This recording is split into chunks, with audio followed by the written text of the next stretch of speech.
Hello guys, আজি আমি বতৰ ঠাইয়া এনে আজি ৰুটি খাছিলো আমা খুৰী আৰু বমাই আটা বেলি আছে বমাই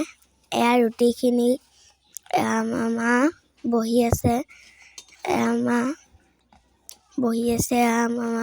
এখিনি ৰুটি এই ৰুটি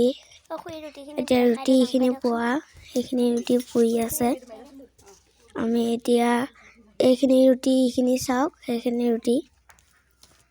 সেইখিনি ৰুটি আৰু এতিয়া সেইখিনি ৰুটি আৰু মা ৰুটি শুকান বেলা নাই সেইখিনি থৈ দিয়া আছে এতিয়া এইটো শুকান খাসু ৰুটি অলপ তেল আছে বাও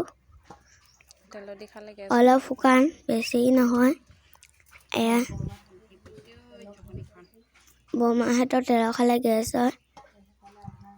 এইকাৰণে আধা শুকান আধা তেল তেনেকৈ দিছোঁ এতিয়া পুৰি আছো হ'ব এতিয়া হ'লে আমি এতিয়া চাহৰ লগত খাম এতিয়া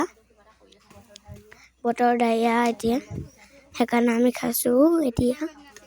আপোনালোকে কি খাইছে জনাব দেই লাইক কমেণ্ট শ্বেয়াৰ কৰি